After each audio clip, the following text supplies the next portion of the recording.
EduTech Guys present a conversation from our live coverage of FETC in Orlando, Florida on Wednesday, January 24th, 2018. Enjoy the program.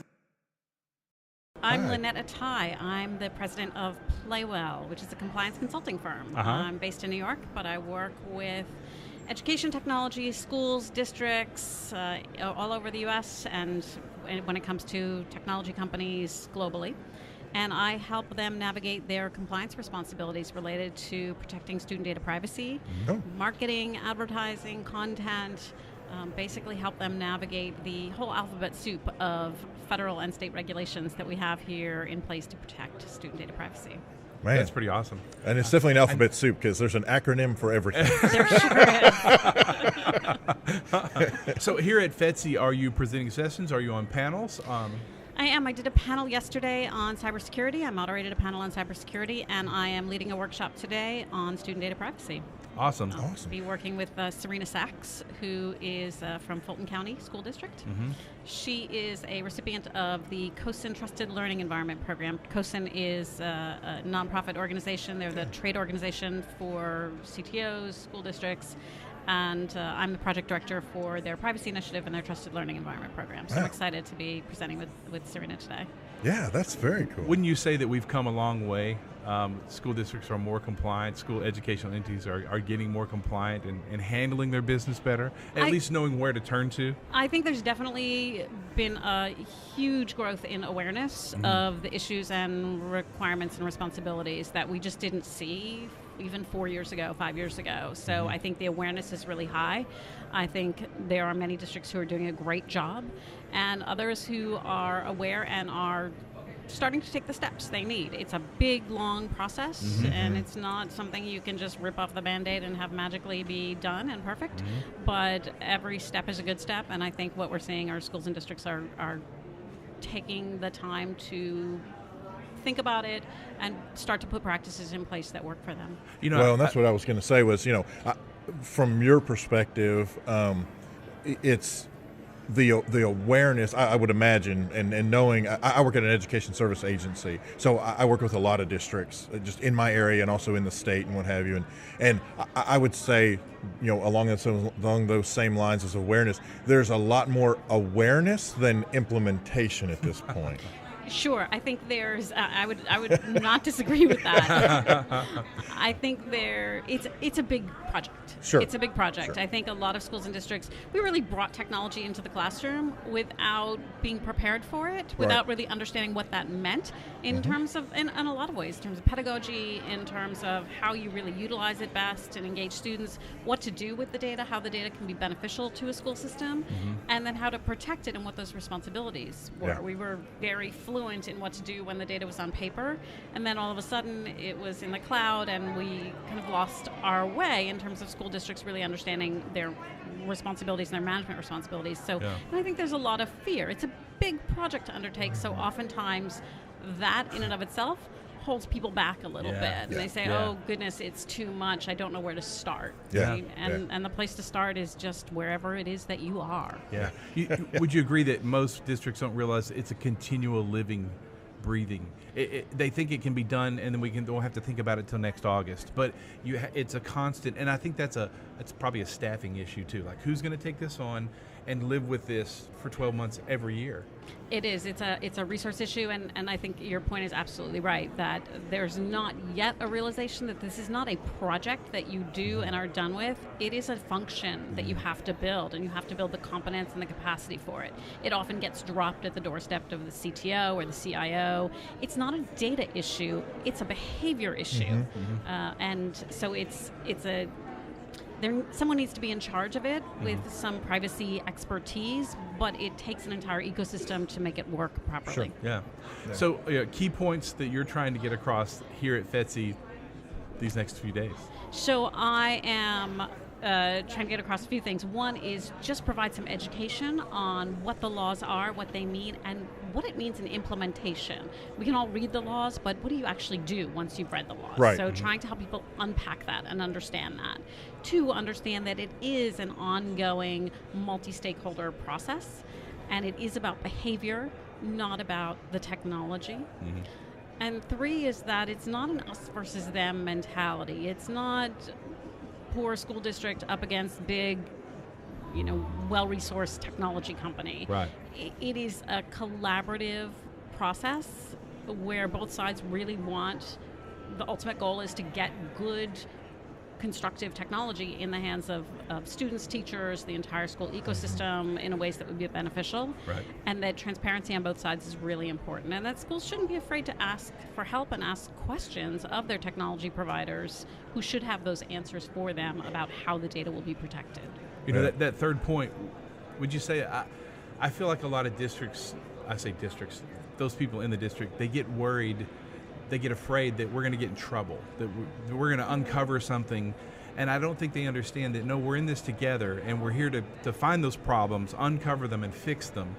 And now once we find them, we need to fix them. If you choose not to fix them, then yes, you're going to be in trouble. But I think a lot of districts think they're going to find out something and then we're going to be in trouble.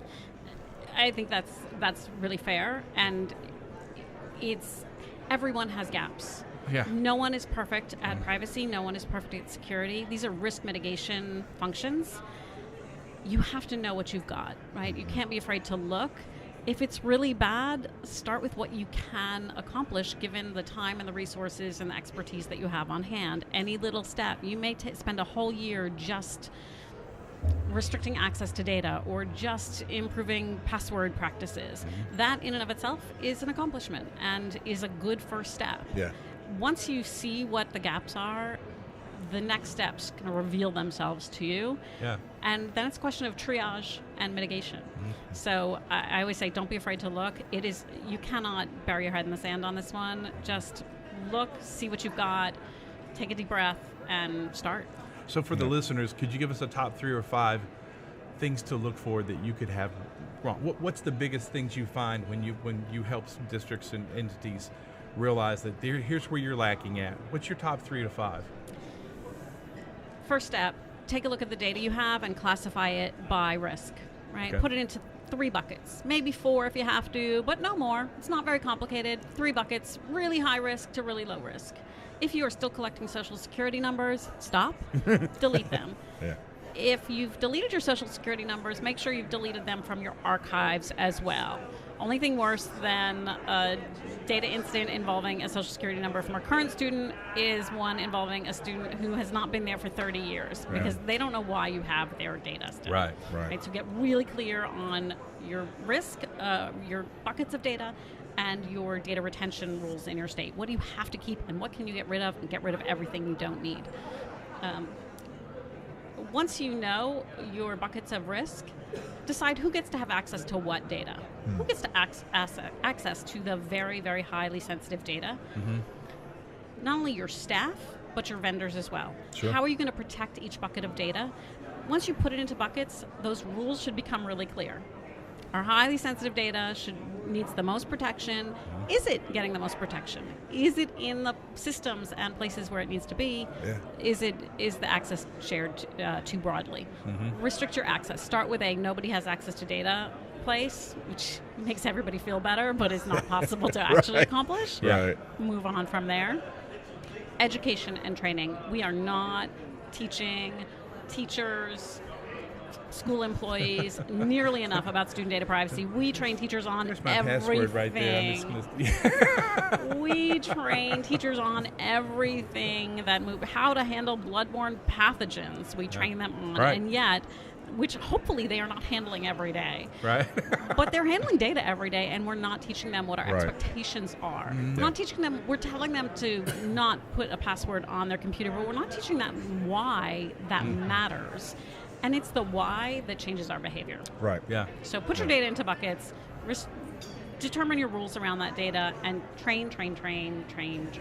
Awesome. Yeah. Well, I feel much better now. So how do you feel about a lot of districts now are putting student passwords in a spreadsheet in Google Drive and protecting that, do you feel comfortable with cloud security? I mean, I feel comfortable with Google because it's Google. Nothing's super secure. We all know that. We've seen that happen in the world. They want in, they're going to get in eventually. Bad enough. Now, a little 1,200 student school district in the middle of Texas, probably, nobody's going to come after your kid's passwords. But, well, you never know. But I feel as comfortable with cloud security as you can be with any security. So to caveat it by saying there's no such thing as perfect security, I feel much more comfortable with cloud security than I do with district server security. Oh, I agree. You're dealing with organizations that are handling a lot of data, whose business it is to protect all of our information. They're much more sophisticated, they're better resourced, they are working with standards that go well beyond what is needed in a school system. They're just the experts at it, so don't be afraid of the cloud.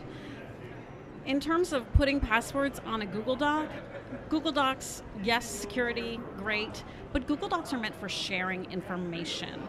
And the thing about Google Docs is A, we share that with a lot of people, and B, we tend to have this habit of not deleting our Google Docs. They tend to live forever. Right. So be really careful be thoughtful about what you decide to put in a Google Doc and what you don't, and have some rules around how you're going to share them out and when you're going to delete those documents, because they tend to live in perpetuity, and so maybe not the best choice for password storage. One of my favorite stories about Google Sheets is Google Sheets. When you look at the actual icon inside a drive, you might not have rights to it, but you can see the icon. It's such a high-res icon that you can actually take a screenshot of it, blow it up, and read the text inside it. So one of the things we told a lot of our teachers were, if you're putting sensitive data, black out that column, and then you can still see it in the top, but you can't see it from the preview thumbnail. So, wow, that was one that was found. But you're right. A lot of schools don't train their staff on what's appropriate, what's not appropriate, and to take care of it. So, Awesome. That's the only sessions you're doing? Is left? You had a panel yesterday. You have the session today. Yes. Awesome. What else are you looking to get out of FETC? This is your first time, second time, No, third this is my time? second time, Yeah. and it's a great conference. It's huge. Yes. I've never seen a convention center quite as large as the one that we have here in Orlando. Yeah. And it's just great for networking, for meeting people. I like to go walk the floor, the exposition hall, take a look at what's coming, say hello to some old friends. Yeah. It's a great event, and it's sprawling. So Yes. lots of good opportunities to meet, greet, and get a sense of what's happening, and also what people are concerned with when you look at that session agenda, which is a book in and of itself. Yes. Yeah. What's popping Sure. for people? What are the top concerns of educators and technology providers? Yeah, that's awesome. So folks want to get in touch with you. What's the easiest, quickest, best way? Sure. So find me on Twitter, which is at Playwell_LLC. Or certainly just email me. This is a little long, but it's Linette at playwell-llc.com. And I'm sure we'll have the spelling of my name posted somewhere online. So Yes, we'll yes, do that for you. We'll make sure it's right. Yeah, we have. Yep. Thank you for coming by. Thank you so much for having me. And remember, playwell.com. Playwell-llc.com. I'll make sure I get that right. You've been listening to a recorded conversation from EduTech Guys, live coverage of FETC 2018. For more information about EduTech Guys, visit edutechguys.com. And thanks for listening.